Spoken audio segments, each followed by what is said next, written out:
bigla pong lumakas si Bitcoin nang sinabi ni Ginoong Michael Saylor na itong si Bitcoin ay katulad daw ng orange dwarf. Kaya ano nga bang ibig sabihin niya rito na orange dwarf? Kaya yan, maliban po dyan ay bakit big deal po ito para sa atin bilang mga Pinoy crypto enthusiast.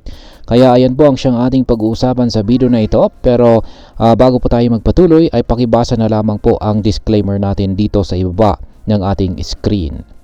Kaya ayan. Ngayon ay ano nga bang ibig sabihin ng orange dwarf na sinabi ni Ginoong Saylor dito kay Bitcoin?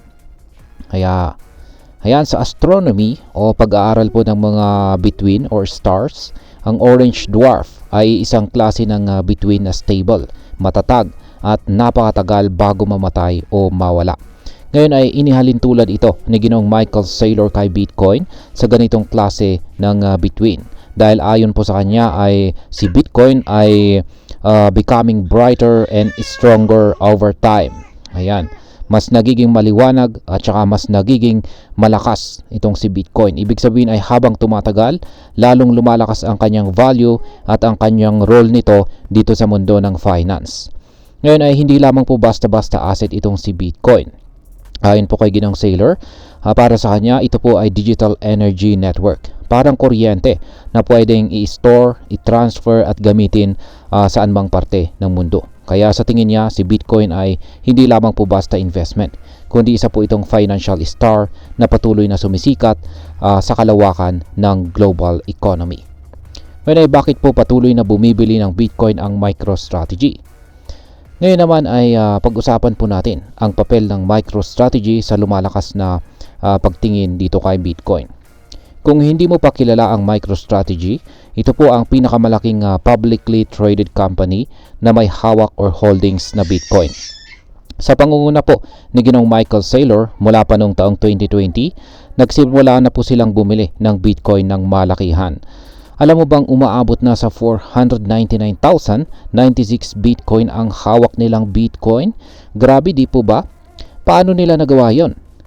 Yan, gumamit po sila ng convertible bonds, uutang na pwedeng gawing shares para makakuha ng pondo. Halos $9 billion na ang nagastos nila para po sa Bitcoin investment na ito. So habang ang ibang kumpanya takot pa rin pumasok kay Bitcoin, ang MicroStrategy naman ay todo-todo na ang pagba-buy and hold nila. At heto pa, may bagong ETF or Exchange Traded Fund na tinatawag po na BMAX. At ito po ay nakatuon sa mga kumpanyang may Bitcoin sa kanilang balance sheet. Isa na po rito ang MicroStrategy na ngayon ay tinatawag na lang strategy bilang bahagi ng kanilang rebranding. Kaya kahit hindi na direktang bumibili ng Bitcoin, pwede pa rin pong mag-invest sa mga kumpanyang heavily invested kay Bitcoin, ngunit gamit ang mga ETF na ito. At ayan, ngayon ay ano naman po ang epekto ng Federal Reserve meeting sa presyo ni Bitcoin. Ayan, ang Fed meeting. Syempre, ay hindi lahat po ay good news. Nitong mga nakarang araw ay nagkaroon po ng 1.14% na price drop itong si Bitcoin. Bumaba po siya sa $83,263. At bakit? Ito po ay dahil sa paparating na Federal Reserve meeting sa March 18 to 19. Maraming investors ang nag-hold muna ng kanilang paggalaw dahil inaabangan po nila ang announcement ng Fed tungkol po sa interest rates at saka monetary policies. Ngayon ay bakit po ito mahalaga? Ayan, mahalaga po ito dahil kung magtaas ng interest rates ang Fed, maaring mawalan ng gana ang mga investors na mag-invest sa risk assets tulad ni Bitcoin.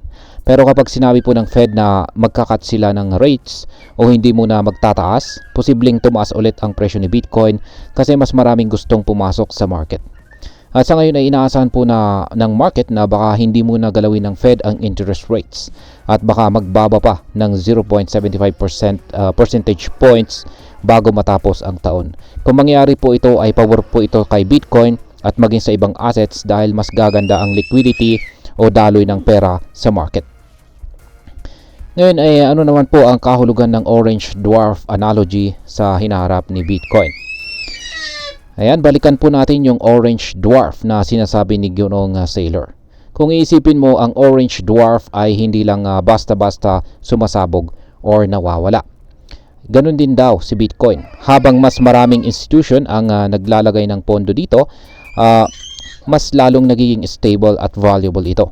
Hindi na lang ito basta speculation, kundi parang solid part na po ng bagong financial system.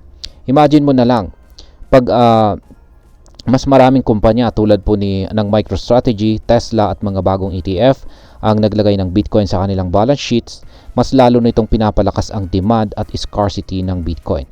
Tandaan, 21 million lamang po ang total supply ng Bitcoin, kaya habang dumarami po ang nag-hold or humahawak nito, tumataas po ang value nito dahil sa limited supply. At ayan, bilang panghuli ay ano naman ang aking masasabi tungkol dito. Ayan. Ang tanong po rito ay paano tayo maapektuhan nito bilang mga Pinoy crypto traders at investors. Kaya simple lamang po mga ka-crypto. Kung totoo ngang mas lalong lumalakas si Bitcoin, ibig pong sabihin ay may malaking potensyal po ang pagtaas pa ng value nito sa mga susunod na taon. Lalo na kung mapatunayan na hindi po siya basta-basta mawawala or matitinag gaya ng orange dwarf na analogy. Pero syempre, dapat po nating tandaan na volatile pa rin si Bitcoin. Hindi porket malakas ngayon, ibig sabihin ay hindi na bababa ang kanyang presyo. Kaya importante na mag-research pa rin po tayo at huwag lahat ng pera natin ay ilagay sa isang asset lamang. Diversification is the key, ika nga. Kung ikaw naman ay long-term investor, mas may sense na bumili habang hindi pa ganun kataas ang presyo ni Bitcoin at i-hold po ito for the next 5 to 10 years. Pero kung trader ka naman ay dapat handa ka sa mga swings at dapat updated ka sa mga balita gaya po ng Federal Reserve's decisions. At sa kabuuan, ayan, nakaka-inspire po ang confidence ni Ginoong Michael Saylor dito kay Bitcoin. Hindi po siya natatakot kahit magka-volatility o pagbaba ang presyo ni Bitcoin kasi para sa kanya long-term game ito. At kung totoo ngang magiging financial star si Bitcoin, malaking opportunity po ito para sa atin bilang mga Pinoy na makasabay habang maaga pa. Pero at the same time, kailangan din nating maging responsable. Aralin po natin ang risk, maglaan po tayo ng tamang pondo at huwag pong basta-basta magpa-hype. Hindi porket sinabi ni Ginoong Saylor, ibig sabihin ay 100% sure na.